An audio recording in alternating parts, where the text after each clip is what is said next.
Mateo, ikapitong kabanata. Huwag kayong humatol nang kayo'y di hatulan. Mateo, Mateo, ikapitong kabanata. Huwag kayong humatol nang kayo'y di hatulan, sapagkat hahatulan kayo ng Diyos ayon sa paghatol ninyo sa iba, at susukatin kayo ayon sa panukat na ginagamit ninyo sa iba. Bakit mo pinapansin ang puwing sa mata ng iyong kapatid, ngunit hindi mo pinapansin ang trosong nasa iyong mata? Paano mong masasabi sa iyong kapatid, halika't aalisin ko ang puwing mo, gayong troso ang nasa mata mo? Mapagkunwari, alisin mo muna ang trosong nasa iyong mata, at sa gayon, makakakita kang mabuti at maaalis mo ang puwing ng iyong kapatid. Huwag ninyong ibigay sa mga aso ang banal na bagay. Baka pagkatapos ay kayo pa ang balingan at sakmalin nila. Huwag ninyong ihagi sa baboy ang inyong mga perlas, sapagkat yuyurakan lamang nila ang mga iyon. Humingi kayo at kayo'y bibigyan. Humanap kayo at kayo'y makakatagpo. Kumatok kayo at kayo'y pagbubuksan, sapagkat ang bawat humihingi ay tatanggap. Ang bawat humahanap ay makakatagpo, at ang bawat kumakatok ay pagbubuksan.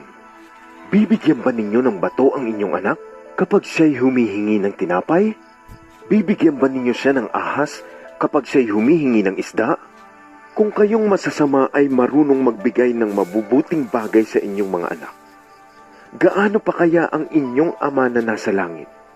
Bibigyan niya ng mabubuting bagay ang sinumang humihingi sa kanya. Gawin ninyo sa inyong kapwa ang nais ninyong gawin nila sa inyo. Ito ang buod ng kautusan at ng mga isinulat ng mga propeta. Pumasok kayo sa makipot na pintuan, sapagkat maluwang ang pintuan at malapad ang daang papunta sa kapahamakan, at ito ang dinaraanan ng marami.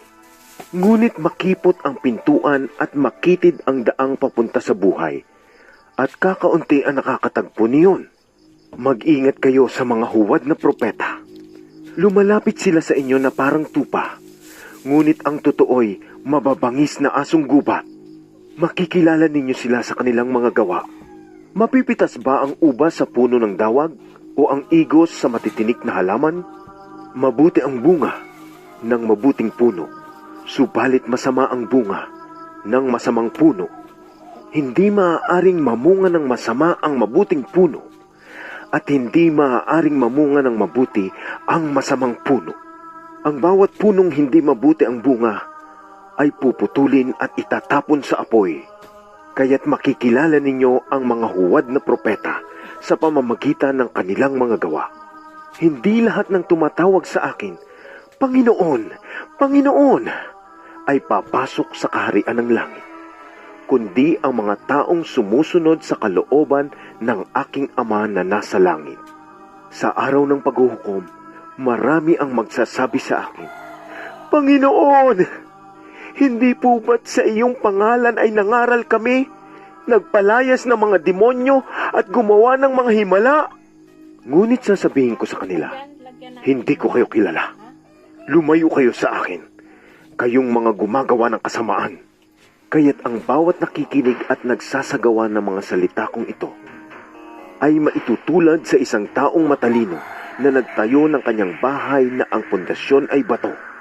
Umulan ng malakas, bumaha, at binayo ng malakas na hangin ang bahay na iyon, ngunit hindi nagiba sapagkat nakatayo iyon sa bato. Ang bawat nakikinig ng aking salita, ngunit hindi naman nagsasagawa ng mga ito, ay maitutulad naman sa isang taong hangal na nagtayo ng kanyang bahay sa buhanginan. Umulan ng malakas, bumaha at binayo ng malakas na hangin ang bahay. Ito ay bumagsak at lubusang nawasak. Namangha kay Jesus ang mga tao nang kanilang marinig ang kanyang pagtuturo, sapagkat nagturo siya ng may kapangyarihan, hindi tulad ng mga tagapagturo ng kautusan.